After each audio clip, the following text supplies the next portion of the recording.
Hare Nama Hare Nama eva kevalam Kalo nasteva nasteva nasteva gatiranyata.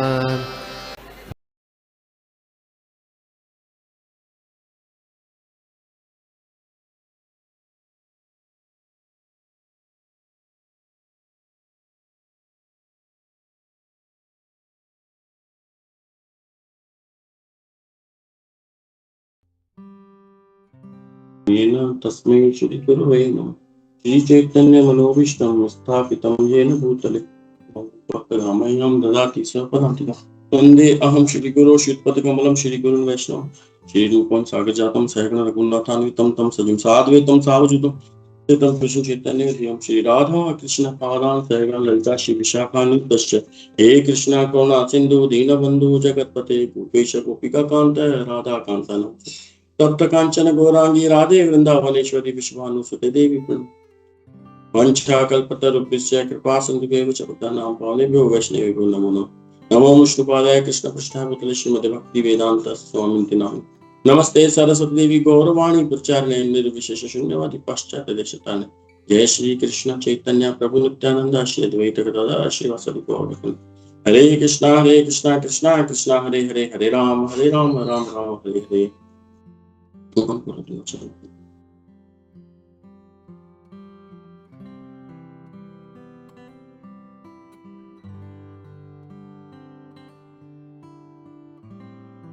हरे कृष्णा।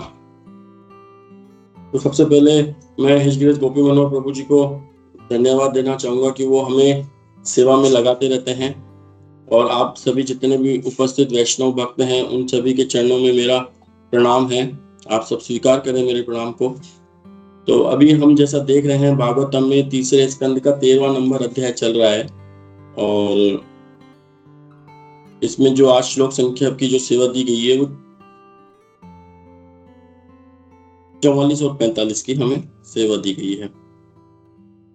तो आज हम समझेंगे इसमें और बहुत सरल श्लोक है और बहुत ही भगवान की लीलाओं से संबंधित है। तो हम इस पे चर्चा करते हैं। विदुन्वता वेदमयं निजं वपु जनः तपः सत्यनिवासिनो वयं सटाशिखो दूत शिवाम्बुबिन्दुभि विमृज्यमाना वृषमीश पावितः।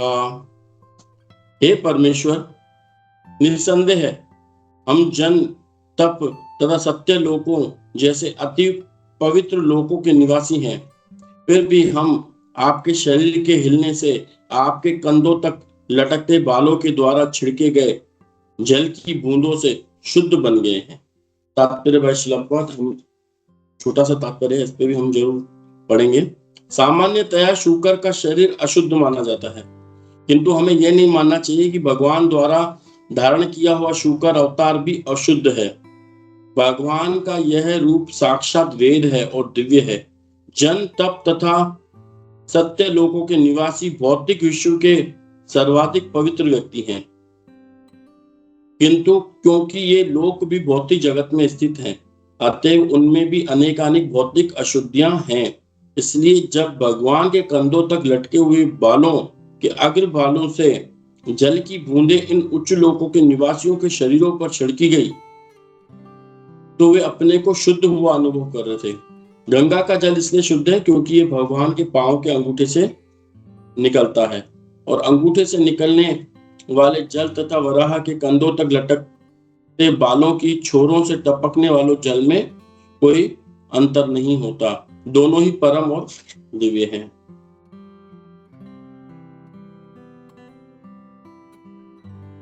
तो प्रभु जी हम देख रहे हैं कि यहाँ पर भगवान ने वराह रूप का अवतार लिया है और जब वो पानी में से पृथ्वी को ऊपर लेके आए तो उनका शरीर पूरा भीगा हुआ था। जब पूरा उनका शरीर भीगा हुआ था तो उनके जो बड़े बड़े बाल थे, तो जैसे हम नरसिंह भगवान के भी बाल देखते हैं कंधे से ऐसे लटकते रहते हैं और भगवान हर रूप में आते हैं तो उनके बाल हमें दिखते हैं।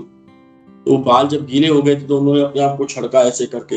हम देखते हैं कोई भी पशु जब ऐसा होता है गीला होता है तो उस तरीके से अपने आप को छड़काता है। तो छड़काता है तो उनमें से जो जल निकला वो जिन लोकों पे गिरा, क्योंकि भगवान का विश्व रूप इतना बड़ा था, भगवान का जो इतना शरीर इतना बड़ा था कि सारे लोगों पर उनका जल पड़ा। जब उनके ऊपर जल पड़ा तो वो जितने भी सत्य लोक के जो निवासी थे वो अपने आप को, और तपोलोक के जो निवासी थे, सत्य तप और जन जो बताए गए हैं, ये सारे के सारे जिन इनके निवासियों के ऊपर पड़ा, ऋषि मुनियों के ऊपर, तो अपने आप को और ज्यादा शुद्ध अनुभव कर रहे थे। तो हम देखते हैं यहाँ पर कि जब कोई साधारण पशु होता है तो हम उसके ऊपर वो उसका जो भौतिक शरीर होता है तो उससे हम थोड़ा सा द्वेष करते हैं। तो हम देखते हैं कि जब घर के बाहर कोई सफाई भी कर रहा होता है, झाड़ू से पानी की सफाई भी कर रहा होता है, तो हम उनसे छींटे से बचने का भी प्रयास करते हैं। या बाजार में जब हम, बरसातों का भी टाइम होता है तो जब कीचड़ होता है तो अपने पैर खराब हो जाते हैं, तो हम अपने आप को अशुद्ध अनुभव करते हैं और अपने पैरों को साफ करते हैं, या हाथ में कहीं कीचड़ लग गया होता है तो उसको साफ करते हैं। लेकिन यहाँ पर ऐसा कुछ नहीं है। ये भी जो हम समझ पा रहे हैं, श्रीला प्रभुपाद जी की स्पेशल कृपा जब पड़ती है तब व्यक्ति भागवतम समझ पाता है, और वो इस चीज का अंतर कर पाता है कि जो सामान्य बाहर जो 84 लाख योनियां जो घूम रही हैं उनमें, और जो भगवान जब उन्हीं के शरीर रूप धारण करके आते हैं तो उनमें काफी अंतर होता है। पहले हम इस चीज को नहीं समझ पाते थे, मैं मेरे लिए कह रहा हूँ, लेकिन जब श्रीला प्रभुपाद जी की जब हम ये पढ़ते हैं तब हमें पता चलता है कि क्या भगवान के शरीर में और भगवान में कोई अंतर नहीं होता है। तो हम देखते हैं कि यहाँ पर कि भगवान के जितने भी अवतार हैं, जितने, जैसे हमारे पास 84 लाख योनियां हैं, तो भगवान की भी 84 लाख प्रकार के अवतार लेते हैं और उसमें वो आते हैं, और उससे भी प्लस अलग ही, उससे भी ऊपर 84 लाख से भी ऊपर, जैसे नरसिंह भगवान का अवतार है। अब नरसिंह भगवान का जो अवतार जब लेते हैं, आधा शरीर और आधा मनुष्य, आधा शरीर शेर का रहता है, ऊपर का सिंह का रहता है, नीचे मनुष्य का रहता है। तो ऐसा कभी हमने कोई प्राणी देखा नहीं भौतिक जगत में, लेकिन ऊपर के जगतों में भगवान सब कुछ कर सकते हैं, अचिंत्य है। आगे जाकर के ये श्रीला प्रभुपाद इसमें एक शब्द कहेंगे कि अगले वाले श्लोक में, कि हमें भगवान को हम समझ नहीं पाएंगे,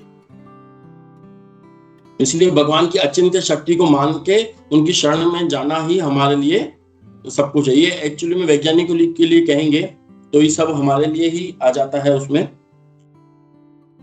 तो यहाँ पर ये भी बताया जाता है कि भगवान के जो जितने भी अवतार हैं, जितने भी भगवान के अवतार हैं 84 लाख, तो भगवान सभी में आते हैं। जैसे वराह रूप में सुअर का अवतार ले लिया, मछली में उन्होंने मीन अवतार ले लिया, कछुए में कश्यप अवतार ले लिया, क्योंकि अगर कोई भी ऐसी योनि यहाँ पर है और भगवान वो अवतार नहीं ले पाए तो यानी भगवान में कुछ कमी हो गई और भौतिक जगत में कुछ वृद्धि हो गई। मतलब यहाँ पर एक चीज एक्स्ट्रा है लेकिन आपकी जगत में वो चीज नहीं है, तो भगवान कैसे रहेंगे। जैसे भगवान श्रीला प्रभुपाद जी की भक्ति रसामृत सिंधु में भी बताया जाता है, अरूपम शब्द जब आता है, अरूपम भगवान का अरूप है, तो भौतिकतावादी लोग इस देख लेते हैं कि भगवान अरूप है, उनका कोई रूप नहीं है, लेकिन ऐसा नहीं है, उनका भौतिक रूप नहीं है, उनका आध्यात्मिक रूप है। अगर आध्यात्मिक जगत में रूप नहीं होता और भौतिक जगत में रूप होता, ये श्रीला प्रभुपाद जी लिख रहे हैं उसमें, अगर आध्यात्मिक जगत में भगवान का रूप नहीं है, मानो कोई सोचे कि आध्यात्मिक जगत में भगवान निराकार है और यहाँ पर तो हमको सबको साकार दिख रहा है, सब कुछ साकार है हमारे यहाँ पर, तो यानी कि ये हम वहां पर निराकारवाद में साकारता नहीं है और यहाँ पर साकारता है, तो हम तो उनसे ज्यादा श्रेष्ठ हो गए ना। जबकि प्रत्येक चीज, प्रत्येक वस्तु वहीं से ही आती है, आध्यात्मिक जगत से ही आती है। कोई ऐसी चीज नहीं हो सकती जो यहाँ पर हो लेकिन वहां पर नहीं हो। कई बार ऐसा भी बताया जाता है कि मैंने पूछा था एक बार हमारे वाइस प्रेसिडेंट से, प्रभु यहाँ पर तो असुर हैं इतने, भगवान भी कहते हैं कि यहाँ पर लीला का आनंद अलग आता है, वहां पर लीला का आनंद अलग होता है, तो यहाँ पर तो असुर होते हैं, वहां पे भगवान के साक्षात धाम में तो कौन उनका असुर बनेगा।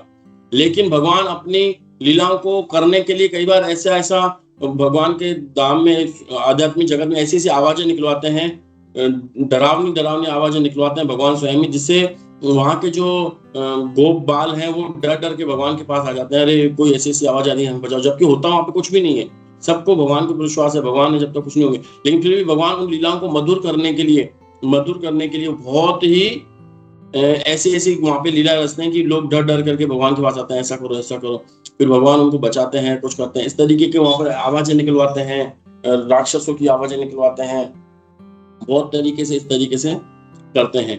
तो यहाँ पर हमें पता चलता है कि भगवान का, एक बार मैंने पहले भी यहाँ पर शेयर किया था, मैं एक बार वापस शेयर कर रहा हूँ। एक बार राधानाथ स्वामी महाराज का प्रवचन सुना था, तो राधानाथ स्वामी महाराज प्रवचन में बता रहे थे कि भगवान का जो अवतार होता है वो मच्छरों में भी आते हैं, मच्छर के रूप में भगवान आते हैं और उनको वहीं से ही ऐसा कर देते हैं कि वो उनसे अट्रैक्ट हो जाते हैं और उनकी चितना वहां पे ले जाते हैं, फिर उनको अगला डायरेक्ट ही शरीर मिल जाता है मनुष्य का, फिर वापस वो लीलाएं करके भगवान के धाम में चले जाते हैं। तो इस तरीके से बता रहे थे कि जैसे मानो कि यहाँ पर कोई सुंदर स्त्री है, बॉलीवुड हॉलीवुड की कोई स्त्री है, जिससे सब लोग मनुष्य जाति तो उनसे आकर्षण होगी। जैसे मान लो अपनी पुरानी हीरोइनों में हम लें, ज्यादा समझते नहीं है, जैसे पहले श्रीदेवी बहुत एक्ट्रेस अच्छी रही है, काफी अच्छा उन्होंने काम किया है उन्होंने, तो अभी कोई मच्छर होगा तो वो ये नहीं देखेगा कि अरे तो बहुत अच्छी एक्ट्रेस है, इसको मैं नहीं काटूंगा, नहीं, उसके लिए वो एक भोग का, उस मच्छर के लिए वो जो सुंदर शरीर है वो एक भोग का साधन है, तो वो उस चीज को नहीं समझ पाता। उसी तरीके से हम जब हमारे घर में भी मानो कोई मच्छर घूम रहा हो तो हम उसको भगवान के रूप में नहीं देख पाएंगे, क्या पता भगवान का कोई अवतार ऐसा हो, लेकिन हमारे पास वो दृष्टि नहीं है कि हम उनको भगवान के रूप में देख सकें। तो इसीलिए भगवान के जो अवतार हर योनि में आते हैं उस सेम प्रजाति को अट्रैक्ट करने के लिए। और अभी यहाँ पर एक चीज और खास बताई गई है कि जो भगवान का जो जल से वो छिड़के तो वो शुद्ध हो गए, और गंगा नदी का भी उपमा दी गई है। तो गंगा नदी भगवान के नखूने से निकली है, नाखून से निकली, अंगूठे से निकली हुई है, और उससे जब जितने भी लोग उसमें से नहाते हैं तो पवित्र हो जाते हैं। और भगवत गीता भगवान के मुख मंडल से निकली गई है, मुख कमल से निकली है, तो भगवान के मुख से निकली गई भगवत गीता से भी हम पवित्र होते हैं। तो हम और अपने क्या कहते हैं, दर्शन पवित्र करे। अभी जो हमने एक भजन गाया उसमें क्या था, दर्शन पवित्र करे। गंगा ने, जब हम गंगा में स्नान करते हैं तो बहुत बाद में पवित्र होते हैं, गंगा में तो स्नान करने के बाद में व्यक्ति पवित्र होता है, लेकिन यहाँ पर तो दर्शन मात्र से ही पवित्र हो जाता है। जैसे कि हम पहले के जमाने में देखते थे कि टीवी के अंदर हमको एंटीना का तार लगाना पड़ता था, उसके बाद डिश टीवी या जो सिनेमा वगैरह हमको जो पिक्चर वगैरह दिखती थी, लेकिन जब तक आप उसमें टच नहीं करोगे, उसके अंदर वो प्लग को डालोगे नहीं, जो तार आता था बाहर से एंटीना का, तब तक वो काम नहीं करता था। तो ठीक वैसे ही अब फिर उसके बाद हमने देखा कि वाईफाई आने लग गया। अब वाईफाई से कितना भी दूर रहे लेकिन वो कैच कर लेता है। और एंटीना वाला क्या होता था, पुराना जमाना, जो पुरानी टेक्नोलॉजी, उसमें बिल्कुल आपको उसमें मिला करके तार को टीवी के अंदर डालना पड़ता था, तब जाकर के उसमें पिक्चर आती थी। तो भगवान के जो भक्त हैं भगवान से भी ज्यादा एडवांस हैं, लेकिन वो कभी मानते नहीं है इस चीज को कि हम भगवान से भी ज्यादा एडवांस हैं। उनके अंदर काफी शक्ति होती है, लेकिन वो कभी दिखाते नहीं है और कभी मानते भी नहीं। उनको पता है सारी शक्ति, जैसे भगवान श्री राम, भगवान हनुमान जी थे। अब हनुमान जी ने वो पर्वत का पर्वत उठाकर आगे उनको सही करने, लक्ष्मण जी को इलाज कराने के लिए, लेकिन उनके मन में कभी भी ये नहीं आया कि देखो मैंने कितना बड़ा पहाड़ उठा लिया और जो लक्ष्मण जी मूर्छित पड़े हैं उनका तो इलाज मैंने करवाया, मेरी वजह से उनका इलाज हुआ है, तो मैं तो इनसे बड़ा हो गया। उनके मन में ये भाव आता ही नहीं है। हमारे मन में तो बार बार में आता है, हर एक सेकंड में हमारे बार आता है कि देखो हम तो कितने श्रेष्ठ हो गए, अरे आज तो हमने इतनी अच्छी क्लास दी, कितने भक्तों ने बोला कितनी अच्छी क्लास दी है। भले ही सामने वाले भक्तों ने प्रशंसा झूठी की हो, लेकिन हमारे अंदर इतना गर्व आ जाता है, अरे देखो मैंने कितना अच्छा किया, अरे देखो मैंने कितना अच्छा किया। तो ठीक उसी तरीके से जो भगवान के शुद्ध भक्त होते हैं, जैसे हमने पिछली बार भी चर्चा की थी कि प्रभुपाद जी की पूजा हो रही होती है भगवान के सामने, लेकिन उनके मन में भाव आ ही नहीं सकता कि मैं भगवान से बड़ा हूं, इसीलिए उनकी पूजा हो रही है। लेकिन जहां ये भाव आ जाए कि मैं उनसे बड़ा हूं, तो वो समझो पतन का कारण हो जाता है। तो वैसे हनुमान जी ने इतना बड़ा पहाड़ लेके आए, कभी उन्होंने ये नहीं सोचा कि देखो यार, ये उनके मन में कभी बद्ध जीव का भाव ही नहीं आया, यार ये मूर्छित की तरह पड़े हैं और मैं तो इतना जाकर के छलांग लगा करके मैं समुद्र से वहां चले गए, तो फिर भी चल करके आए हैं। समुद्र को पार करने के लिए इनको पत्थरों की जरूरत पड़ी, मेरे अंदर तो इतनी शक्ति थी कि मैं तो उड़ करके चला गया, तो इनसे बड़ा तो मैं हो गया। और जो सामान्य जीव होते हैं वो इस चीज को देखते हैं कि यार इनसे बड़े तो भगवान हो गए, हम तो उन्हीं की पूजा करेंगे, हम राम की नहीं पूजा करेंगे। लेकिन रूपा जी साफ साफ लिखते हैं कि भगवान अपने भक्तों को कभी कभी असामान्य शक्ति प्रदान करते हैं। तो असामान्य शक्ति भगवान को प्रदान करते हैं उनको वैभव बढ़ाने के लिए, उनका गौरव बढ़ाने के लिए। लेकिन जो भक्त होते हैं वो उस गौरव पे नहीं करके भगवान की कृपा लेकर के उस सेवा को आगे बढ़ते हैं। और यही प्रभुपाद जी का जो मूवमेंट है वो यही है कि हम किस तरीके से हम अपने आप को विनम्र करते करते करते करते करते आगे बढ़े। और भक्ति चार्य स्वामी महाराज ने बहुत अच्छा एक उदाहरण किया कि बैक टू गॉड हेड का दरवाजा बहुत छोटा है, बहुत छोटा है बैक टू गॉड हेड का दरवाजा। वहां पे जाने के लिए हमको आत्मा की तरह जो आगे के बाल का जो 10,000वां हिस्सा है उतना हमको छोटा बनना पड़ेगा, तभी हम घुस पाएंगे उस दरवाजे के अंदर, नहीं तो हम नहीं घुस पाएंगे उस दरवाजे के अंदर। तो वो छोटा होने का मतलब ये नहीं है कि हम अपने आप को खाना पीना बंद कर दें, अपने शरीर को बिल्कुल छोटा कर दें, कुपोषण योगी की तरह कर दें, नहीं, ऐसा नहीं है। हम अपने अंदर इतनी हम्बलता ले आए, इतनी हम्बलता ले आए, इतनी हम्बलता ले आए कि हम इतने विनम्र हो जाएं। जैसे प्रभुपाद जी इतने विनम्र थे कि उन्होंने विदेश में जाकर के उनको प्रचार किया, दर्शन पवित्र करे, उस पे चलती। प्रभुपाद जी की महिमा देखो, उन्होंने जाकर के अपने दर्शन से ही पवित्र कर दिया वहां के लोगों को। तो एक बहुत छोटी सी स्टोरी भी आती है इसमें कि एक बार अजमेर में एक इस्कॉन मंदिर है, तो इस्कॉन मंदिर नहीं है, मैं सेंटर है, तो सेंटर भी इस्कॉन का ही है। तो उसमें क्या है कि नीचे 4 दुकानें हैं, 2 इधर और बीच में सीढ़ियां हैं ऊपर जाने के लिए। तो 2 दुकान और पीछे थोड़ा सा स्पेस है और पूरी छत पर इस्कॉन का मंदिर पे प्रोग्राम चलते हैं। तो जब वो भक्त लोग कभी कभी प्रोग्राम होता है जाते हैं तो गाड़ियां बाहर खड़ी करते हैं, तो वो दुकानदारों को थोड़ा सा ग्राहकी में दिक्कत होती है, तो थोड़ा नाराज होते हैं, अरे तुम क्या ये हरे कृष्णा लगा रखे हैं तुमने और तुम पूरी गाड़ियां इधर आके खड़ी कर देते हो, हमारे तो ग्राहक को अंदर घुसने तक की जगह नहीं मिलती है। तो वो बहुत ऐसे नाराज से रहते थे। तो वो जो भक्त ऊपर से निकलते थे, जो सीनियर होते थे, उनको बार बार उनको टोकते थे, अरे यार तुम ऐसे कैसे करते हो, बताओ, एक तरफ तो भक्ति कर रहे हो तुम लोग और एक तरफ है ना हमारा धंधा तुमने चौपट कर रखा है। जिस दिन तुम्हारा प्रोग्राम होता है उस दिन हमारा धंधा ही नहीं, ग्राहक को अंदर घुसने की जगह नहीं मिलती है। तो वो बोलते थे भक्त लोग, अरे प्रभु कोई बात नहीं, कभी कभी प्रोग्राम होता है, आप भी आया करो, ऐसे वैसे उनको पटापटो करके चले जाते थे। तो एक दिन क्या हुआ कि वहां पर परम पूज्य गोपाल कृष्ण गोस्वामी महाराज आए।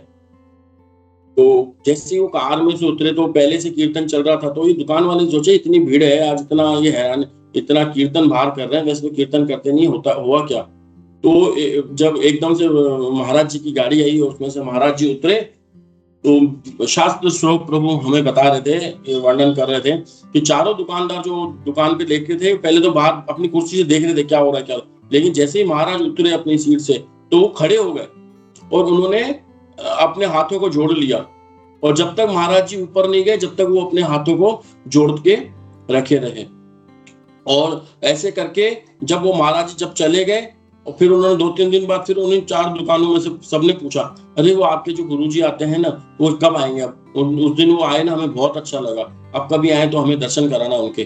तो इससे हमें पता चलता है कि गंगा में तो नहाने के बाद व्यक्ति पवित्र होता है, और लेकिन यहाँ पे जो साधु जो हैं इनके तो देखने से ही व्यक्ति पवित्र हो जाता है। और हमारा भी अनुभव रहता है कि जब हम यहाँ पर जप करते हैं तो हमको अच्छा लगता है, भागवतम पढ़ते हैं अच्छा लगता है, लेकिन जब हम किसी वैष्णव के साथ बैठ करके उनकी कथा सुनते हैं, राधा गोविंद महाराज जी की कथा सुने हम, या कभी वृंदावन में जाकर के किसी भी भक्तों की कथा सुने, या कभी कभी अपने गुरु से मिलने का हमें मौका मिलता है, तो हम उनके साथ जब साथ में जब हम 2 मिनट भी समय बिताते हैं तो अपने आप को बहुत ज्यादा पवित्र मानते हैं, बहुत ज्यादा शुद्ध मानते हैं। ऐसे लगता है कि हमारे यहाँ से, हमारे मन में से, हृदय में से जो काम क्रोध लोभ तो बिल्कुल ऐसे गुम हो गया जिसे है ही नहीं।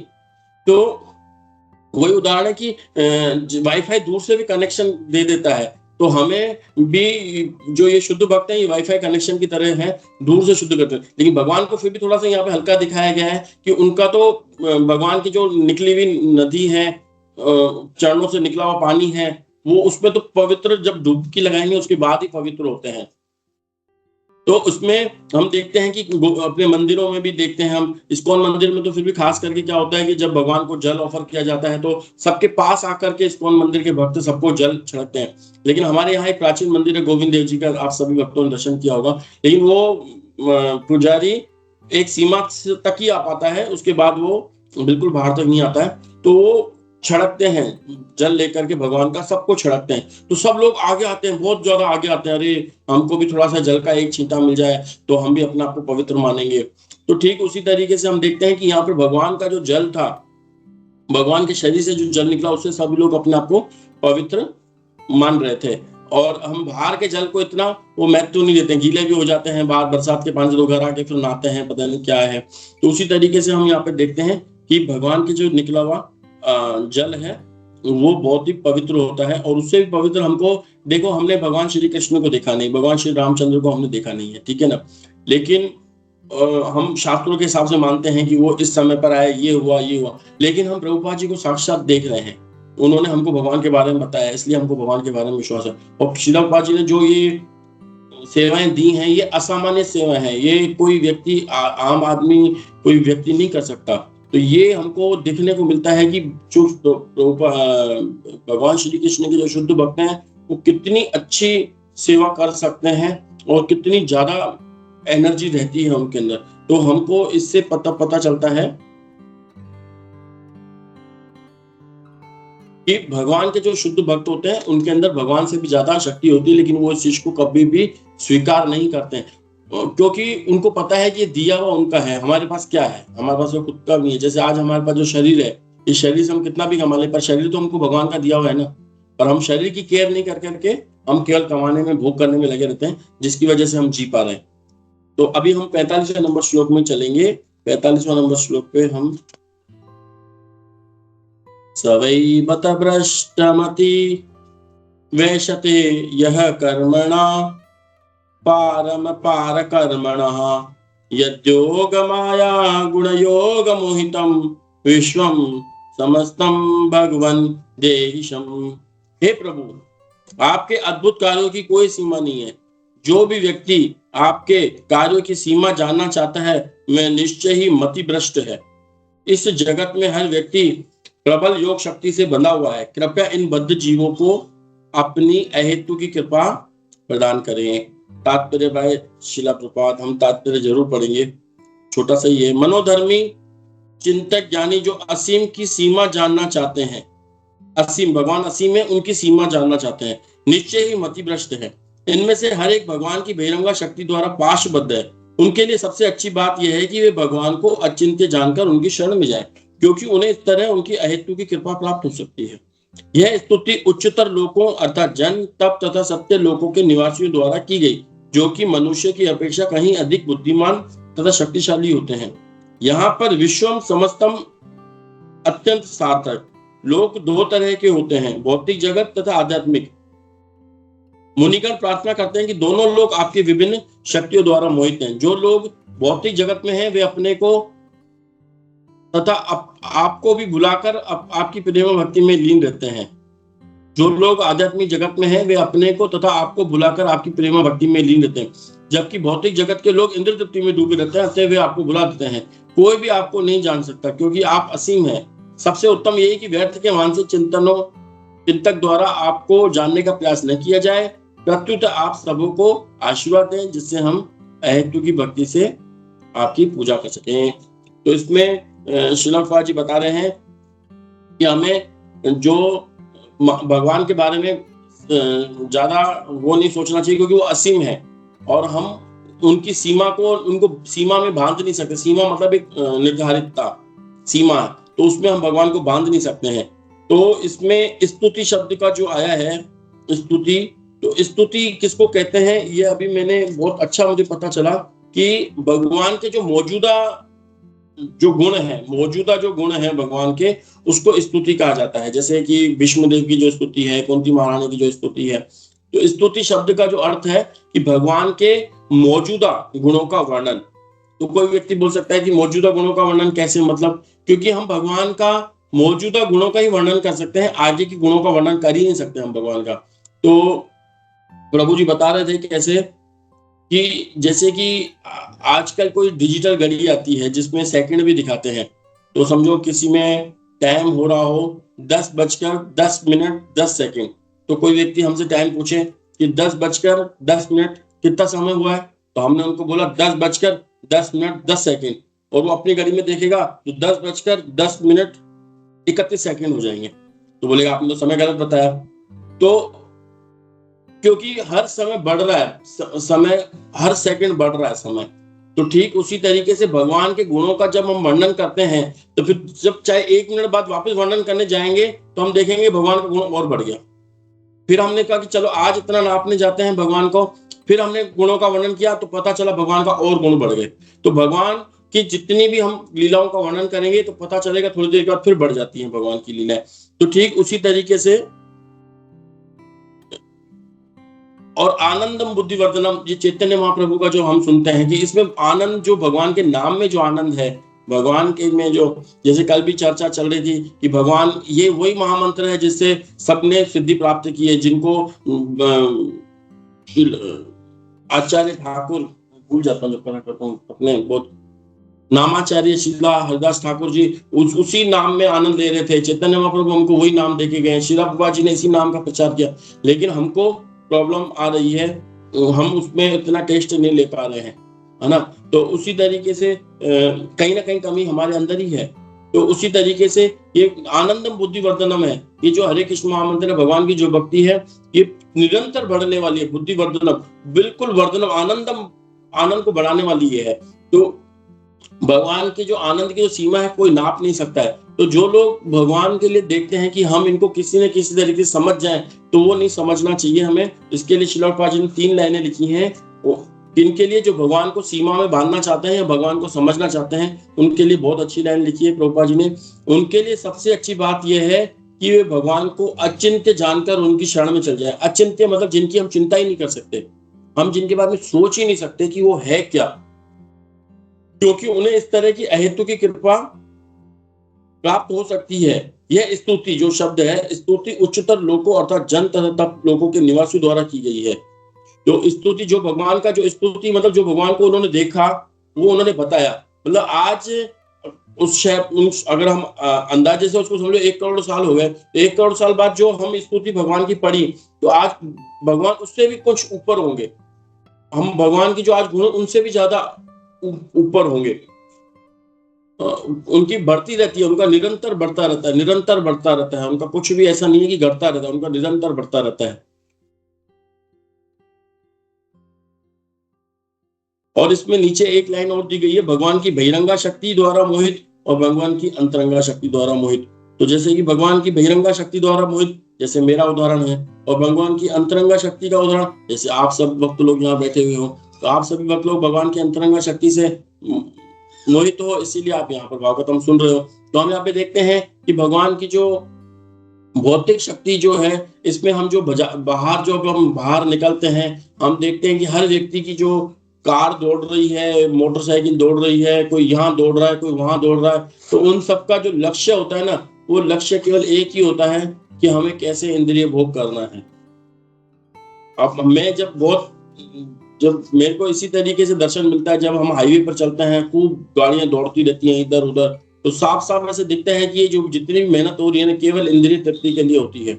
लेकिन हम जब देखते हैं कि वही भक्त भी वही तेज गाड़ी चलाता है, वो भी सब कुछ वही काम करता है, लेकिन उसका उद्देश्य एक अलग होता है। उसका उद्देश्य होता है कि भगवान के नाम का प्रचार करने के लिए वो भागा दौड़ी करता है।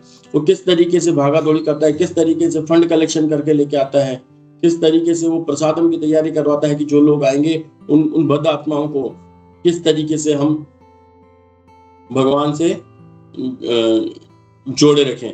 और इसमें एक चीज मैंने कौन से में पढ़ी थी, आज वाले में पढ़ी थी, कम वाले में पढ़ी थी, कि इसमें पढ़ा था, याद नहीं रहा, कि भगवान कहते हैं कि जो व्यक्ति इन बद्ध जीव आत्माओं का ध्यान रखता है उन्हें ऊपर उठाने के लिए, तो भगवान उनसे बहुत ज्यादा प्रसन्न होते हैं। मैंने आजकल में कहीं एक लाइन पढ़ी थी, कहाँ पढ़ी थी मैं शेयर करूंगा, कि श्रील प्रभुपाद जी बता रहे हैं कि जो भक्त या व्यक्ति इन बद्ध जीव आत्माओं को जो यहाँ संसार में इधर से उधर भाग रही हैं, उन बद्ध जीव आत्माओं को किसी तरीके से ऊपर उठाता है, भगवान की तरफ ले जाता है, उनको जिम्मेदारी लेता है। हाँ, जिम्मेदारी शब्द यूज किया था।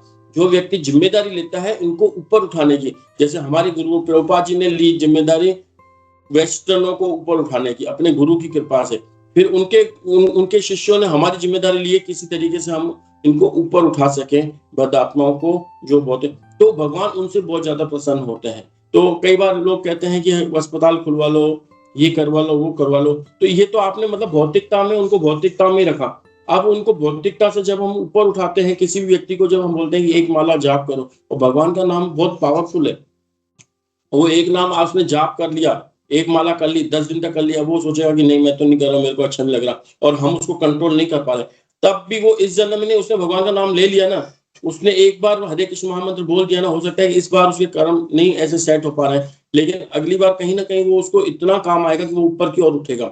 और जितने भी भक्त लोग यहाँ पर हम प्रचार करते हैं, हम जैसे दामोदर देश में प्रचार करने जाते थे, सबको बोलते थे एक माला जाप करो, एक माला जाप करवा के हम घर पे आ जाते हैं, वो कहीं ना कहीं उनका इटर्नल वो बंधन उसका हो गया है, इटर्नल भगवान से कहीं ना कहीं बंधन हो गया है उसका, वो आज नहीं कल, कल नहीं परसों, हो सकता है कि हमसे भी किसी न किसी जन्म में कोई हमारे घर पे दामोदर आरती करने कराने आया और हमको बोला होगा एक बार भगवान को दीपक दिखा दो, हमने वो भगवान का दीपक दिखा दिया, तो उसका करिश्मा ये है कि आज हम यहाँ बैठे हैं। तो ठीक उसी तरीके से हमको यही मानना चाहिए कि हम सामने वाले को बोलते हैं ना एक बार हरे कृष्णा, तो वो भी हमको हरे कृष्णा बोलता है, तो हमको ये देखना चाहिए कि वो मेरा, देखो ये नहीं सोचना चाहिए कि देखो मैं कितना अच्छा आदमी हूँ, मेरे को देखते लोग हरे कृष्णा करने लग जाते हैं, ये नहीं, हमको ये देखना चाहिए कि उसने हरे कृष्णा बोला, और सोचो उसमें कितनी बड़ी भगवान की कृपा है कि उसके मुख से भगवान का नाम निकल रहा है, और ये भगवान का नाम निकला हुआ व्यर्थ नहीं जाएगा, वो भगवान का नाम निकला हुआ उसका कहीं ना कहीं किसी न किसी जन्म में उसको ऊपर की ओर उठाएगा, भगवान का पवित्र नाम है,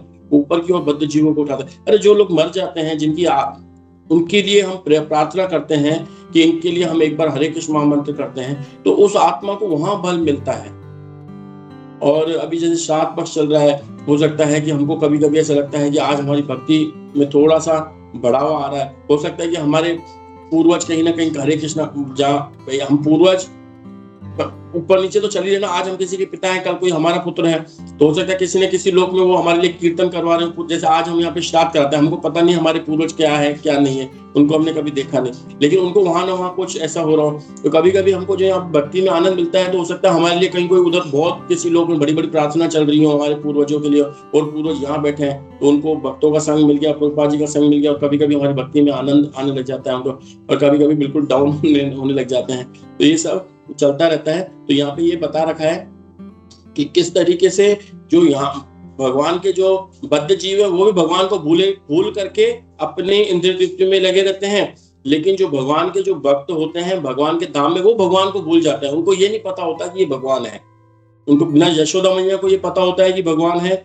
न गोप वालों को पता होता है कि ये भगवान है, उनके ऊपर योग माया का पर्दा होता है और हमारे ऊपर महामाया का पर्दा होता है, हम महामाया के कारण भगवान को भूल जाते हैं, और वहां पर वो योग माया के कारण भगवान को भूल जाते हैं। योग माया उन्हीं आत्माओं को भगवान की तरफ ले जाती है, और जो महामाया होती है इन्हीं जीव आत्माओं को भगवान से दूर ले जाती है। एक बार महाराज जी आए थे, बता रहे थे कि हम भी भगवान से दूर हैं, और जो फॉरेनर लोग हैं वो भी भगवान से दूर हैं, लेकिन वो यूं करके बता रहे थे कि जैसे ये भगवान है और ये शुद्ध, इसी तरीके से उन्होंने हाथ रखा था, जैसे ये भगवान है और ये फॉरेनर भक्त है, तो धीरे धीरे आगे आते जा रहे हैं ऐसे ऐसे, और हम जो है ना ऐसे हैं इंडियन लोग, तो वो ऐसे ऐसे थोड़ा थोड़ा दूर होते जा रहे हैं, तो इस तरीके से बहुत अच्छा महाराज जी ने बताया था। तो इसी के साथ में यहाँ पर समय भी हो गया है अपना, मैं अपनी वाणी को यही विराम देता हूँ, और मुझे पता है कि जो भी कुछ अच्छा रहा होगा तो हमारे प्रभुपाद जी के पास कुछ अच्छा रहा होगा, कुछ गलती रही होगी तो वो 100% मेरी गलती है, और इसमें काफी कमियां भी रही होंगी, तो आप सभी भक्त लोग यहाँ पे जो एडिशनल में हैं उन कमियों को पूरा करें और अपने पॉइंट्स प्लीज हमें शेयर। हरे कृष्णा।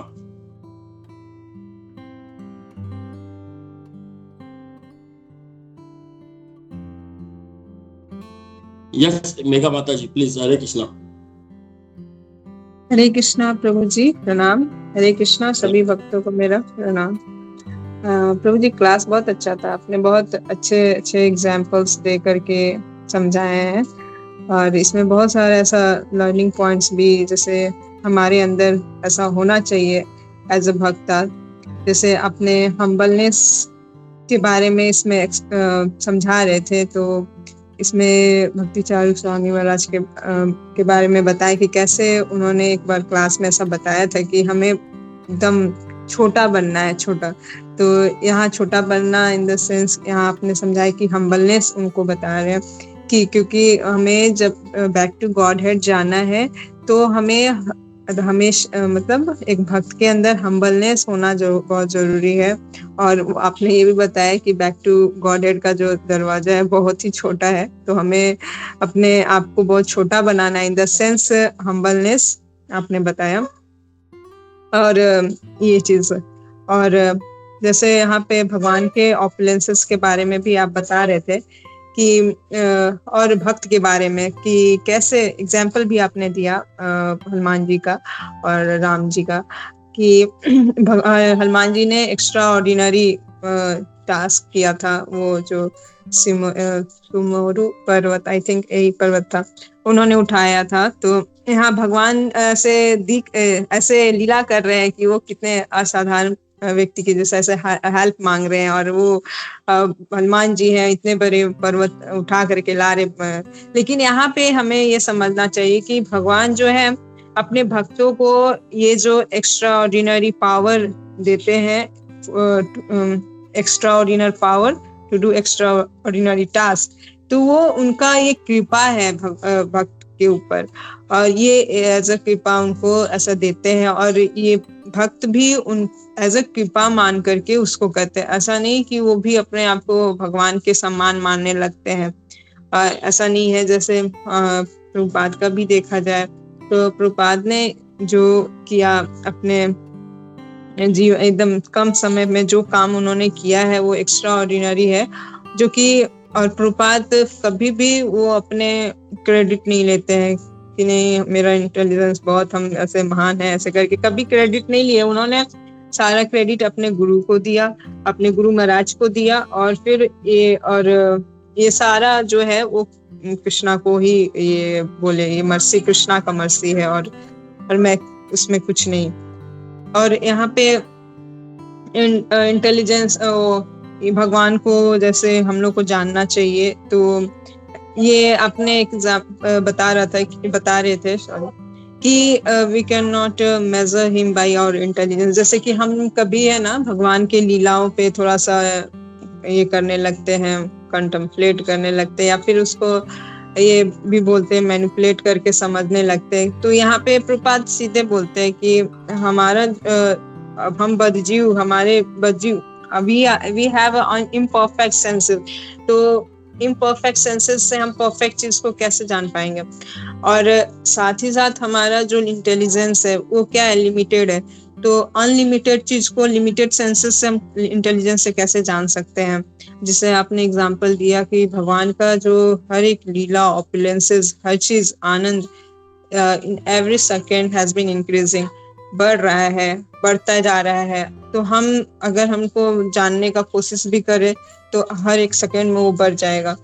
तो ये आप बता रहे थे, समझा रहे थे एग्जाम्पल दे करके, घड़ी का जो सेकेंड का सुई जो है ना, वो एग्जाम्पल दे के आप बता रहे, तो बहुत अच्छा। और यहाँ पे आपने ये भी बताया कि जो भक्त है, प्योर भक्त, जो शुद्ध भक्त है, वो क्या करते हैं कि एक बद्ध जीव को मटेरियल बॉन्डेज से, है ना, मटेरियल आसक्ति से उसको ऊपर उठाने का हमेशा प्रयत्न करते हैं, जो शिला प्रभुपाद ने किया। और ऐसे हमने ये जो भागवतम में भी देखे कि कैसे विदुर जी भी जो है, कैसे वो धृतराष्ट्र अपने भाई के लिए जब वो पूरा पिलग्रिमेज घूम करके आते हैं पूरा, तो उन्हें विदुर जी जो कि क्या था, मटेरियल आसक्ति में बंधे हुए थे, जबकि उन्होंने सब चीज खो चुका था, सब चीज, फिर भी वो पांडव जो थे बाय नेचर बहुत कंपैशनेट थे, वो कभी उनके साथ ऐसा नहीं कर सकते। जबकि ये धृतराष्ट्र ने पांडवों के साथ बहुत सारा षड्यंत्र रच चुके थे और बहुत कुछ बुरा कर चुका था, फिर भी जो है वहां पे वो शेल्टर लेकर के रह रहे थे। लेकिन ये चीज विदुर जी ये जान रहे थे कि जो भी धृतराष्ट्र कर रहे हैं, और उनके लिए ये अच्छा नहीं है, क्योंकि वो जो है ना अभी भी आसक्ति में, मटेरियल आसक्ति में है, जो कि ये एक मानव जीवन का लक्ष्य नहीं है। उनको जगाने के लिए, उनको बताने के लिए वो फिर से वापस आते हैं, और फिर वो धृतराष्ट्र को सारा चीज बताते हैं, और उसके लिए भला बुरा भी बोल करके उनको जगाते हैं इस घोर अंधकार में जो डूबे हुए थे धृतराष्ट्र। तो यहाँ पे हम ये देख रहे क्या एक भक्त के अंदर जो प्योर भक्त जो है ना कितने कंपैशनेट होते हैं फॉलन सोल के लिए, जीवास पे, कि किस तरह से उनको वहां से उठाया जाए, मटेरियल जो बॉन्डेज है, जो मटेरियल आसक्ति है, इंटेलिजेंस है, उससे कैसे बाहर निकाला जाए, वो निरंतर प्रयास करते रहते हैं। तो प्रभु जी यही मेरा रियलाइजेशन था आपके क्लास से। हरे कृष्णा, प्रणाम। थैंक यू फॉर क्लास प्रभु जी। थैंक यू माता जी, थैंक यू। आपने बहुत अच्छा उदाहरण पेश किया विदुर जी का। उन्होंने भी अपने भाई को, धृतराष्ट्र जी को ऊपर उठाया मेटल बंडेज बंधन से स्पिरिचुअल की ओर। थैंक यू माता जी। हरे कृष्णा। हरे कृष्णा प्रभु, प्रणाम। हरे कृष्णा, प्रणाम। सभी को प्रणाम। प्रभु बहुत अच्छा क्लास था आपका। आपने बहुत सारे एग्जाम्पल भी दिए और बहुत अच्छा स्टोरी भी सुनाया। और जैसे आप बता रहे थे कि जैसे भगवान के जो बालों में बड़े उनका जो पानी था, वो वाटर लगा था पृथ्वी का, वो कैसे वो ऐसे झटकारते हैं तो सारे जो लोकों में जाता है, तो वो गंगा जल से भी प्योर, मतलब गंगा जल जैसा प्योर मानते हैं उसको।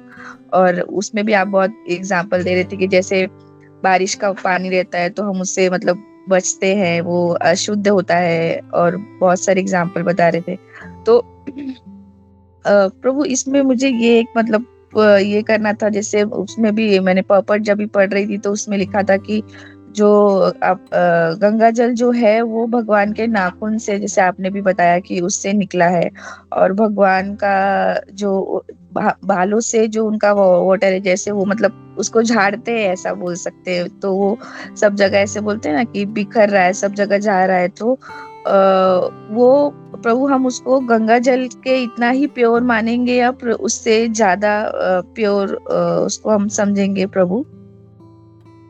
भगवान के नाखून से निकला है और भगवान के जो बालों से निकला है, भगवान के शरीर में कोई फर्क नहीं होता है, चाहे एड़ी से लेकर अंत तो भगवान सच्चिदानंद होते हैं, तो दोनों प्योर ही हैं।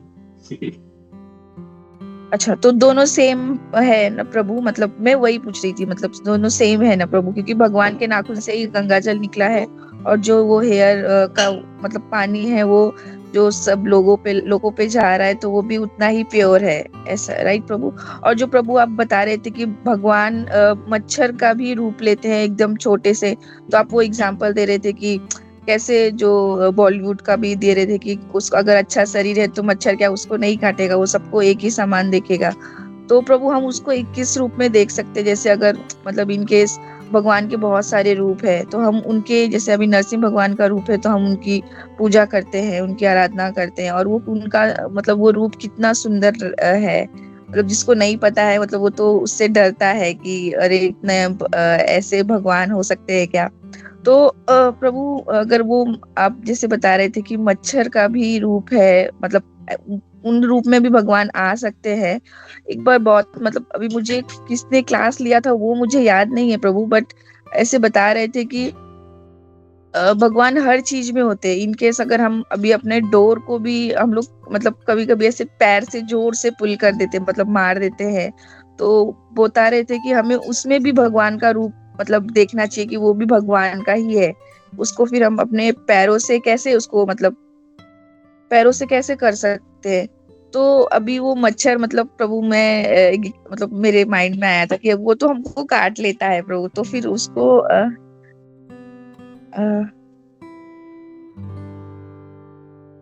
समझ तो गया मेरा आवाज आपका? आ रहा? हाँ वैसा, यस आपके मन में ये प्रश्न हुआ कि हम मॉस्किटो लगाते हैं फिर मच्छरों को मारते हैं, यस। और मच्छरों को अब आजकल वो भी आता है रैकेट की तरह, ऐसे कट कट कट कट मच्छरों को मार देते हैं।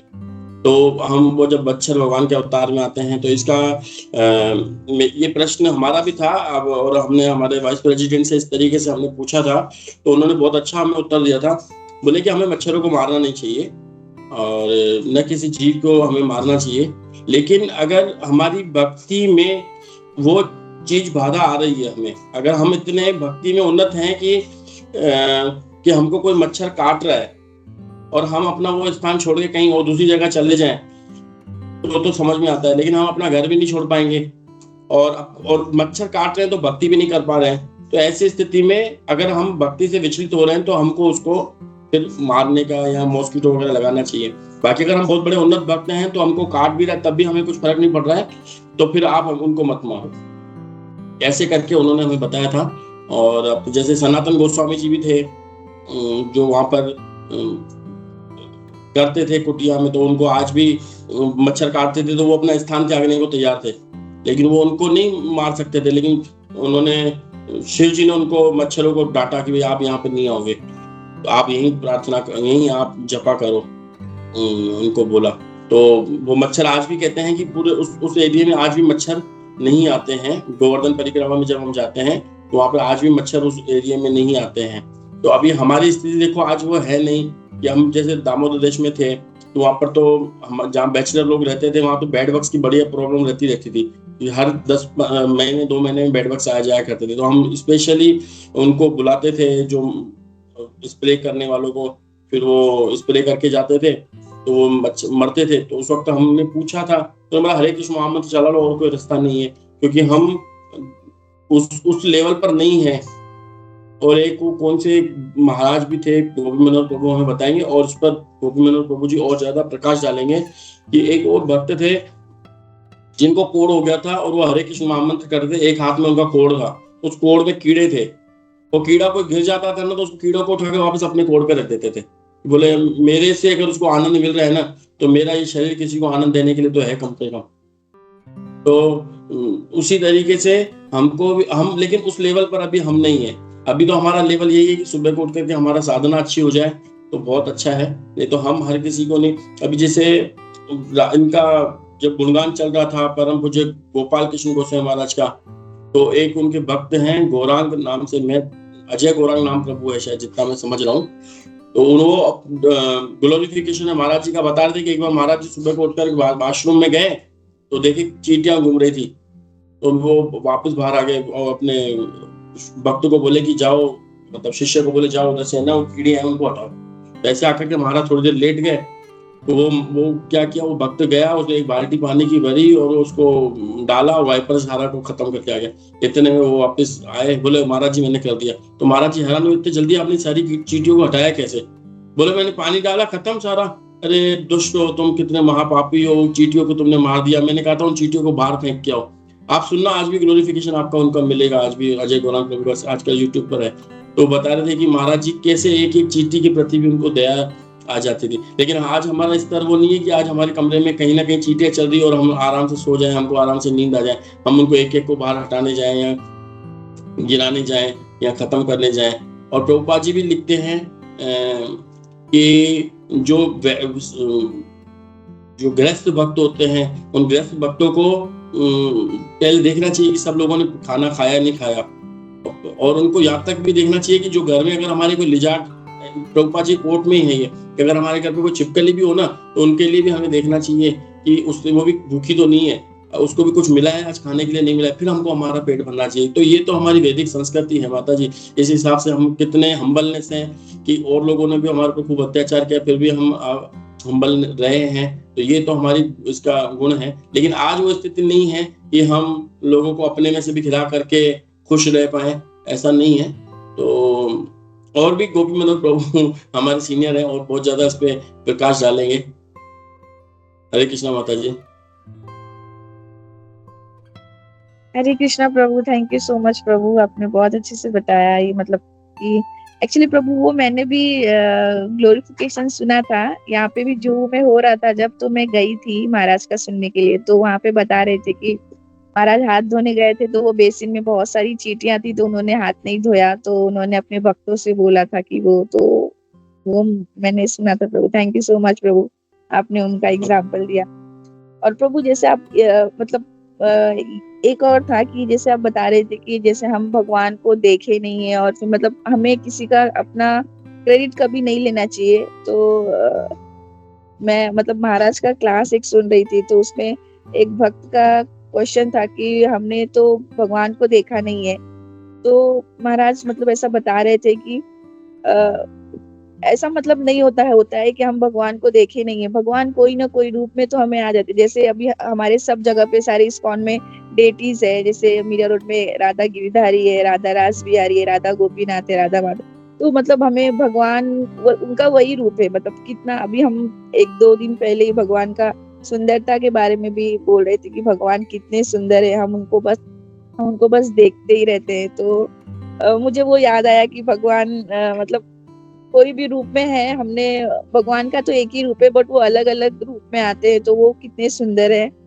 और वो जो आप एक बता रहे थे कि हमें जैसे आपने हनुमान जी का भी एग्जाम्पल दिया कि कैसे उन्होंने वो संजीवनी बूटी उठाया और वो लक्ष्मण जी को बचाने के लिए उन्होंने वो लेके आए थे। तो वो अपना क्रेडिट नहीं ले रहे थे कि अरे ये तो भगवान है और फिर मैं उसको लेके आया हूँ, तो मतलब मैं उनसे महान हो गया। तो वो उससे मतलब मतलब वो बहुत अच्छा था कि हमें कभी भी अपना क्रेडिट नहीं लेना चाहिए। ऐसे ही मतलब जो मतलब आप बता रहे थे तो मेरा 1-2 ऐसे लिंक हो रहा था कि मतलब मैंने जो ऐसा सुना था अपना, मतलब हमारे साधु संघ में ही सुना था, वही सब मतलब मुझे याद आ रहा था कि बता रहे थे कि अभी जैसे एक बार प्रभुपाद भी थे और सब लोग मॉर्निंग में ये हमारा गुरु वंदना कर रहे थे। तो एक कोई फॉरेनर था, मे बी मतलब मुझे पूरा याद नहीं है। तो सब लोग बोलते हैं ना कि हम लोग प्रभुपाद के लिए वंदे गुरु से बोलते हैं जब भी अपना हम लोग गुरु पूजा करते हैं। तो प्रभुपाद भी वंदे गुरु मतलब बोल रहे थे, वंदे गुरु श्री चरणारविंदम। तो वो जो बोलते हैं कि आप लोग तो आपके गुरु के लिए बोल रहे हो, मतलब क्या वो आपका प्रभुपाद भी खुद के लिए वो बोल रहे? तो नहीं, मतलब हमारे इस्कॉन में ये कितना अच्छा मतलब बोलते हैं ना, इतना अच्छा है कि कोई भी अब क्रेडिट नहीं लेता है। मतलब अगर हम अपने गुरु महाराज के लिए कर रहे हैं तो गुरु महाराज प्रभुपाद के लिए कर रहे हैं, प्रभुपाद अपने गुरु महाराज के लिए कर रहे हैं। तो वो एक मतलब मुझे याद आया तो मैंने शेयर किया। और प्रभु जो एक मतलब मैं बोल सकती हूँ हरे कृष्णा गोपीवन प्रभु, मतलब थोड़ा Yes, good, good. और प्रभु जो अभी आप श्लोका नंबर 45 में बता रहे थे, इसमें मैं ऐसे मतलब थोड़ा सा पढ़ रही थी तो यहाँ पे जो नीचे वाला एक तो था श्लोका मतलब पॉपट में, तो उसमें लिखा था कि जो एक डिवोटी होता है जो स्पिरिचुअल वर्ल्ड में है, वो मतलब कैसे वो भगवान की भक्ति करने में ही मतलब उसको आनंद मिलता है। वो भगवान की भक्ति में ही वो खुश रहता है। वो सोचता है कि मैं कैसे भगवान को खुश करूं, कैसे अपने गुरु महाराज की मतलब करूं। वो अपने मटेरियल वर्ल्ड से ही खुश रहता है। प्रभु जो दूसरा वाला पार्ट है, और जो एक मटेरियल जो व्यक्ति रहता है वो कैसे मतलब सिर्फ अपनी खुशी के लिए ही वो क्या करता है कि मैं ये करूं। प्रभु उसको हम कैसे समझ सकते हैं, दोनों को एक दूसरे से कंपेयर कर सकते हैं? जो भौतिकतावादी वाला व्यक्ति होता है वो भी भगवान को भूला हुआ रहता है माता जी। लेकिन उसको ये पता नहीं होता कि भगवान कौन है। उसको लगता है कि मैं ही भगवान हूँ, मैं ही भोगता हूँ, अहम ईश्वर अहम भोगी, मैं ही सब कुछ हूँ और मेरे को ये सारी दुनिया मेरे लिए है। ये मेरे से ईर्ष्या करता है, ये मर जाए तो मैं और ज्यादा अच्छा हो जाऊंगा, ये मेरे रास्ते से हट जाए तो मैं बहुत ज्यादा अच्छा रहूंगा। उसके केवल अपने आप को ही सुप्रीम मानने में लगा रहता है और वो महामाया उससे ही कार्य करवाती है। और यहाँ पर भगवान के जो भक्त होते हैं वो भी भगवान को भूले हुए रहते हैं कि ये भगवान है, लेकिन उनका भगवान के प्रति इतना, वो भगवान को भूले हुए रहते हैं, इसीलिए उनका प्रेम भगवान के प्रति और बढ़ता रहता है। और वो योग माया सारे ये कार्य कराती है कि वो उसके ऊपर भी योग माया का पर्दा रहता है। वो भगवान को भूल जाते हैं। वो भगवान को नहीं भूलेंगे तो भगवान से वो भाव उनका आ ही नहीं पाएगा। भगवान से प्रेम आने का, भगवान से जैसे अभी हम कहें कि कोई स्त्री है मानो और वो कोई पुरुष है, और पुरुष की बहुत बड़ी अच्छी एक वो है, क्या कहते हैं, बहुत बड़े कोई ऑफिसर है जिससे सब लोग डरते हैं, कोई मंत्री है या मानो कोई ऐसा है, लेकिन वो जब घर जाएगा तो अपनी पत्नी के लिए वो इतना बड़ा मंत्री नहीं है। अगर वो पत्नी इस चीज को याद रखेगी बहुत बड़ा मंत्री है तो उसके पास ही नहीं जा पाएगी, उसे कुछ भी नहीं कर पाएगी, उसे मिल नहीं पाएगी, उसे गले नहीं मिल पाएगी, उसको अपने हाथ से खाना नहीं खिला पाएगी, क्योंकि वो हमेशा वो भाव रहे। वो उसको भूलना पड़ेगा कि मेरा पति बहुत बड़ा मंत्री है, तो उसको भूलना पड़ता है। तो वैसे ही जब भगवान श्री कृष्ण भी ऐसी लीलाएं रचते हैं तो वो अपने भक्तों को ये चीजों को भुला देते हैं। तभी तो एक भक्त जब वो भूलेंगे नहीं, आज जैसे हमको पता है कि भगवान है लेकिन हमको अच्छे से याद नहीं है भगवान, अभी हमारे पर योग माया का पर्दा नहीं है, तो हम क्या भगवान को झूठा खिला सकते हैं? क्या नहीं खिला सकते ना। लेकिन भगवान एक दिन ऐसा कर देते हैं कि भगवान के जो शुद्ध भक्त होते हैं वो भगवान उनके मुख से खुद को ले लेते हैं। उनके मुंह में माखन वो छाछ रहती है बोलते दिखा दिखा तेरे मुंह में क्या है क्या नहीं है, और ऐसे उनको फोड़ते हैं तो वो जो धारा निकलती है उनकी छाछ की, और भगवान अपना मुंह खोल लेते हैं, उनके अंदर चल जाती है। और ऐसी स्थितियों को देख करके ब्रह्मा जैसे बड़े बड़े जिनकी अभी हम चर्चा कर रहे हैं वो मोहित हो जाते हैं। तो भगवान उनको बुलाते हैं अपने आनंद को बढ़ाने के लिए। यहाँ पर हमें ये समझना है कि भगवान उनके ऊपर योग माया का पर्दा डालते हैं कि अपने भगवान और भगवान के जो भक्त हैं उनके आनंद को बढ़ाने के लिए। और यहाँ पर होता है कि शरीर और शरीर की इंद्रियों को तुष्ट करने के लिए महामाया का पर्दा रहता है, भगवान से दूर जाने के लिए। वहां पर हम जितनी इंद्र तृप्ति करते हैं भगवान से दूर जाते हैं, क्योंकि हम भगवान को भूल चुके हैं, और वहां पे भी भगवान को भूल चुके हैं, लेकिन भगवान के पास जाने के लिए। मैं इतना ही समझा हूँ माता जी इसमें, और मैं यही कहूंगा कि गोपी मनोहर प्रभु और उस पर थोड़ा सा और अच्छे समझाए। हरे कृष्णा माता जी। हरे कृष्णा प्रभु, थैंक यू सो मच प्रभु, बहुत अच्छे से।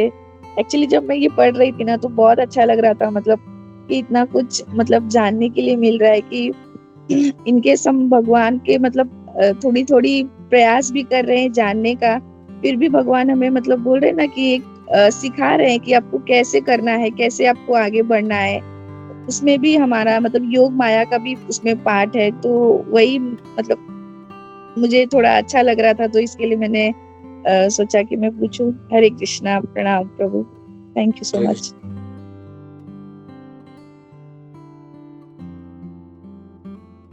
काम करना है। हरे कृष्णा, प्रणाम। बहुत अच्छा क्लास था और बहुत अच्छा मंथन भी हो रहा है। मेघा माता जी ने बहुत अच्छे अच्छे पॉइंट्स जोड़े, रागिनी के भी जो प्रश्न थे बहुत अच्छे थे। तो जैसे एक दो चीज था, जैसे आप जो पूछ रहे थे वो जो भक्त कौन था जिनको कोड हो गया था, तो उनका नाम था वासुदेव दत्त ठाकुर। तो उनको कोड हो वासुदेव दत्त ठाकुर। ओके, वासुदेव ठाकुर। वासुदेव दत्त ठाकुर। तो मतलब वो इतने दयालु थे, इतने दयालु, उनके शरीर में कीड़े पड़ गए थे, और जब कोई कीड़ा गिर जाता था तो उसमें से कोई वर्म गिर जाता तो उठा के फिर से उसको रखते थे कि अरे ये नीचे गिर जाएगा तो इसको खाना नहीं मिलेगा, तो कम से कम इसको कम से कम खाना तो मिलता रहे।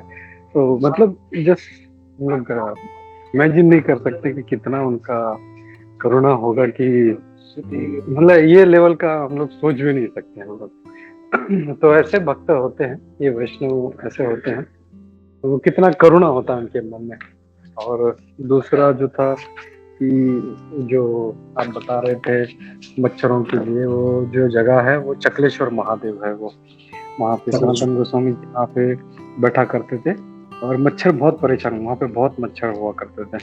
तो सनातन गोस्वामी जी परेशान हो गए, बोले मैं यहाँ नहीं बैठ सकता, मैं चले जाता हूँ। तो जैसे वो जाने लगे तो शिव जी खुद आ गए, तुरंत प्रकट हो गए, बोले आप कहाँ जा रहे हो? बोलते रहे ये मच्छर बहुत परेशान करते। बोलते हैं नहीं, और सारे मच्छरों को आदेश देते हैं आज के बाद इधर कोई नहीं आएगा, और बोलते हैं आज तक उस जगह पे एक मच्छर दिखाई नहीं देता वहाँ पे। तो ये भगवान का कृपा है, शिव जी का उनका ये है आदेश है मच्छरों को, तो वहाँ पे कोई नहीं जाता। और जैसे दूसरा ये भी था कि जैसे रागिनी भी पूछ रही थी, आपने बताया कि मच्छरों को क्या करना चाहिए, मतलब मच्छरों में जीव है, तो हम लोग वैसे तो जीव हत्या हम लोग करते नहीं है कभी, लेकिन आपने बहुत अच्छे समझा कि अगर वो हमारे भक्ति में अगर बाधा बन रहा है, या घर में पेस्टिसाइड्स जो है हम लोग करते हैं, दैट इज ओके। क्योंकि जैसे बग्स का बताया, दुबई में बहुत ज्यादा प्रॉब्लम है बेड बग्स का, तो वो भी एक जीव है, लेकिन हम लोगों को भी अपना भक्ति करना है। और जैसे बताया कि कोई उस स्तर पे उठ गया है, उसको कोई फर्क नहीं पड़ रहा है, मच्छर काट रहे हैं, बेड बग्स काट रहे हैं, कोई फर्क नहीं पड़ रहा है। जैसे वासुदेव दत्त ठाकुर जी जो कितने महान थे, और चलो ठीक है तुम लोग अपना खाना खाते रहो। तो हम लोग उस लेवल पे नहीं है, तो हम लोगों को अपने स्तर पे ही हम लोग कार्य करना चाहिए कि ठीक है हम लोग का मन विचलित हो रहा है हम लोगों का, तो हम लोग को तुरंत जो है ये सब कार्य करके। और एक बार एक भक्त ने भी मुझे बताया था कि जैसे एक भक्त के मंदिर में मैंने बड़े बड़े जो मतलब वो बता रहे थे कि चूहा देखा था, छिपकली देखी थी। तो ये सब जो है जो है अशुद्धता है ये। ऐसे भगवान को हम ऐसे अशुद्धता में नहीं रख सकते हम लोग उस समय ये फिलॉसफी नहीं लगा सकते अरे ये भी जीव है तो इसको मैं कैसे मारूं। तो वहां पे जो है मतलब क्या गोलोक वृंदावन में वहां पे जो है चूहे भी ऐसे उनके आसन पे घूमते हैं, उनके या तो छिपकली उनके आसन पे घूमती नहीं, बिल्कुल नहीं। उनके लिए तो कितना गोपियां श्रीमती राधा रानी सारी मंजरियां जो है कितना अच्छा उनके लिए सजा के रखती हैं, उनके लिए कितना अच्छा सुगंधित फूल मालाएं और अच्छा वातावरण बना के रखती है। लेकिन अगर हम लोग ऐसा गंदगी करके रखेंगे, चूहे वहां पे घूम रहे हैं, छिपकलियां घूम रही हैं, तो दैट इज नॉट गुड। तो वो हम लोग को शुद्धता भगवान के लिए बना के रखना चाहिए। तो उस केस में हम लोग ये सब कर सकते हैं। और अपने जो है अगर हम लोग अपने इसके लिए भक्ति के बाधा के लिए अगर हमको परेशान हो रहे, त्रस्त हो रहे, तो फिर हम लोग को वो सब करना चाहिए। बाकी तो फिर ऐसे हम उस स्तर पे पहुंचे नहीं है अभी तक, जैसे वसुदेव ठाकुर जी हैं, तो हम लोग का वी कैन डू दैट, हम लोग को ये करना चाहिए हम लोगों को। और मेन जो है कि हम लोगों को घर में शुचि, पवित्रता और वातावरण जो है वो मतलब अगर घर में गंदगी रहेगा तो भगवान वहाँ पे नहीं आएंगे। हमारे हृदय में भगवान क्यों नहीं आते हमारे, क्योंकि वहाँ पे जो है गंदगी है बड़ी, काम क्रोध लोभ मान। तो ये तो बहुत ही एकदम ये तो सूक्ष्म है काम क्रोध, लेकिन ये तो है, ये तो बहुत गंदगी जो है ये तो स्थूल रूप में है। तो हाँ, वहाँ पे भगवान कैसे आ सकते हैं? हम लोग खुद रहना नहीं पसंद करेंगे वहाँ पे, जहाँ पे चूहे कुत्ते और चिपकली वगैरह है, हम लोग खुद रहना पड़ता। तो भगवान का क्या उनका क्या कहना उनका। तो we have to maintain that. हम लोग इसको ऐसे भी देख सकते हैं। तो बहुत अच्छा क्लास था प्रभु, बहुत अच्छा मंथन हुआ, थैंक यू फॉर दैट। हरे कृष्णा, बहुत प्रणाम। और आई थिंक और किसी का हाथ, कुंजेश्वरी, या हरे कृष्णा। प्रभु जी मैं एक बात यस प्रभु जी है। मैंने है ना 2-3 साल पहले जब पहली बार हमने ऑनलाइन ये अपनी क्या कहते हैं ऑनलाइन चालू हुआ था सिस्टम, तो मंदिर की तरफ से कोरोना में जा नहीं पा रहे थे, तो मंदिर में दर्शन दिख रहे थे मेरे को इसमें। और मैं अपना तो कथा चल रही थी, तो बीच बीच में मंदिर के दर्शन भी आ रहे थे। तो मेरे को एक बिल्ली दिखी मंदिर के अंदर, तो मैंने उसको बैक करके देखा, तब भी मुझे बिल्ली दिखी। तो मैंने क्लास के बाद फिर वो एक भक्त से मैंने पूछा, मैंने कहा प्रभु मेरे को बिल्ली दिखी, और शायद मंदिर में किसी ने ध्यान नहीं दिया होगा, तो बिल्ली शायद अल्टर के अंदर चली गई है। तो वो भक्त बोले नहीं वो बिल्ली तो हमारी पाली हुई है। मैंने कहा ऐसे क्यों? बोले भगवान की जो ड्रेसेस है ना वो इतनी कीमती है, कभी कभी चूहे मंदिर में आ ही जाते हैं, उसको मतलब बहुत नुकसान कर जाते हैं। तो एक बिल्ली को हमने ट्रेनिंग दे रखी है, वो बिल्ली इतनी अच्छी ट्रेनिंग में है कि वो केवल अंदर जाकर के चूहों को बाहर पकड़ के ले आती है और फिर नहीं आएगी वापस मंदिर के अंदर। इतनी अच्छी ट्रेनिंग दे रखी है हमने उसको। तो ये बात बस यहाँ पे शेयर करनी थी। हरे कृष्णा। हरे कृष्णा, हरे कृष्णा। या और एक पॉइंट मुझे याद आया था, आपको जब बोल रहे थे, भूल गया मैं, फिर याद आया तो बोलता हूँ। यस कुंजेश्वरी। हाँ यस, हरे कृष्णा माता जी, क्षमा चाहता हूँ मैं, आप बोल रहे थे। बहुत सुंदर होता है क्लास, और उसके बाद जो बंधन होता है बहुत सुंदर है। जब आप बोल रहे थे कि भगवान की स्तुति और भगवान के गुण कभी खत्म ही नहीं होते, तभी मुझे अनंत शेष जी की याद आ गई कि कैसे वो कब से कर रहे हैं, अनंत सालों से गुण और ये कर रहे हैं, लेकिन खत्म ही नहीं होते। और फिर आपने बहुत सारे अच्छे अच्छे उदाहरण दिए, तो उसमें तो वो नम्रता का भी था कि किस तरह हमें नम्र होना चाहिए। और जब भी हम ये सुनते हैं, हाँ तब तक रहता है, लेकिन जैसे हम भक्तों से अलग हो जाएंगे या ये साधु संग से, तो फिर से हमें वो सब आ जाता है, जैसे भक्तों का संग करेंगे। इसलिए हमें हमेशा संग में रहना चाहिए और हमेशा सुनना चाहिए। उससे हम धीरे धीरे, जैसे आज से 30 साल पहले जैसे थे वैसे नहीं रहते, फिर धीरे धीरे धीरे धीरे ये सब गुण हम में भी आ जाते हैं। और कृपा का आया तो भगवान किस तरह कृपा, तो अभी हम सबके ऊपर भी भगवान ये कृपा ही कर रहे हैं कि हमें भागवतम सुनने को मिल रहा है। और कितने अच्छे अच्छे भक्त आप, और हर रोज कोई ना कोई अच्छे से इतने अच्छे से भागवतम सुनाता है और हम सुन भी पाते हैं। नहीं तो हमारी इच्छा होती है फिर भी हम नहीं सुन पाते, कनेक्शन नहीं आता है। लेकिन ये कृपा है ना, क्योंकि वो टाइम हमें मिलता है। अच्छा वो था तो बहुत अच्छा, हमेशा की तरह रहता है क्लास। बहुत बहुत धन्यवाद प्रभु जी। हरे कृष्णा। हरे कृष्ण।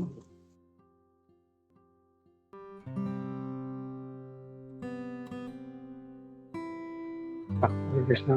तो फिर से एक बार बहुत बहुत धन्यवाद प्रभु जी। तो हम लोग रुकते हैं यहाँ पे। ग्रंथ श्रीमद् भागवतम की जय। श्रील प्रभुपाद की